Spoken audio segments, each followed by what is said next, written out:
فتح الباری کې حافظ ابن حجر عسقلانی رحمه الله لیکلی دی اجمع العلماء على جواز الرقى عند اجتماع 3 شروط.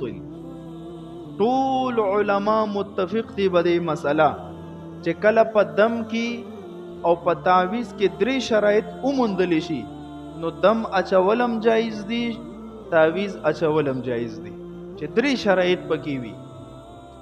کو دغه 3 شرایطو کې یو شرط هم ني نو نه دم جایز او نه شریعت با تعویز اچول جایز. هغه کم شرایط دي. نمبر 1 ان يكون بكلام الله تعالى او باسمائه وصفاته وباللسان العربي. نمبر 1 چې تعویز کې دا کم کلمات لیکي یا دم کې کم کلمات په خله باندې وي دا به د الله کلام وي یعنی د قرآنی الفاظ به وي یا به د نبی علیہ الصلوۃ والسلام نه نقل شده کلمات وي دعاګانې به وي کلمات مقدسه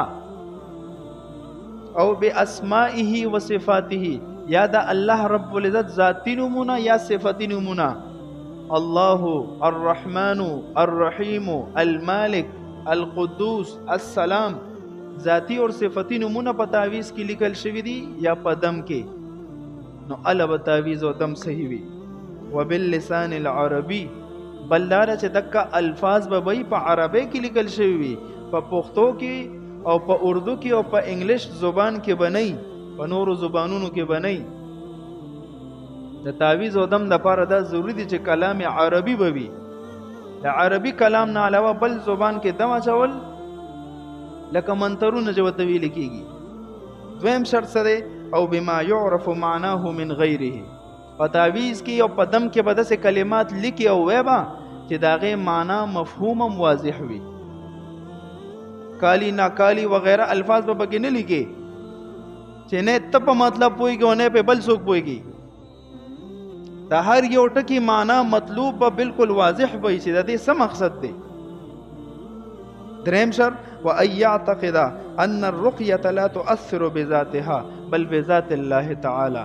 عقیده توحید طرف ته خبره بیا رااله چې دا تعویز څوک کوي او چاله کوي دا دم څوک اچي او چا باندې اچي د دوانو به دا عقیده وي چې وای دا تعویز او دا دم بذات اثر نه ور کوي شفا نه ور کوي دې کې شفا او اثر اچون کې ذات الله رب العزت دی.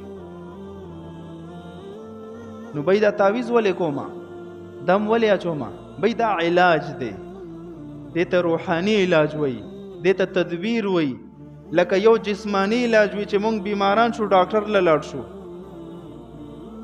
هغه مونږ ته نسخه ولیکي په هغه اکه طریقې باندې مونږ ګولۍ اچو الله مو سره ښه کي نو دا روحانی علاج دی.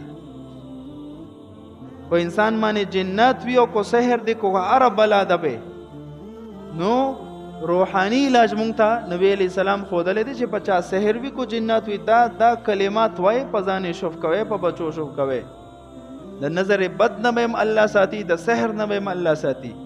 حدیث مفهوم دا سره چې نبی علیہ السلام په هر ورځ ځان دم کولو په کلماتو باندې در دې چې 2 سورتونه نازل شو معوذتين سورۃ الناس سورۃ الفلق چې کله دا 2 نازل شو بیا به نبی علیہ السلام په دک 2 سورتونو ځان دم کولو بیا به په نورو کلماتو ځان نه دم کولو. چې دا 3 شرایط پکې وي په طور علاج په طور تدبیر تعویز اچول هم جایز دي او بای دم اچول هم جایز دي. تعویز چې اچي دا به عبادت نه غني حکم شرعي به نه غني ولې ته چې ډیسپلین ګولې اچي حکم شرعي غني دا مونږ ته رب ذوالجلال حکم کړی دی نه جی.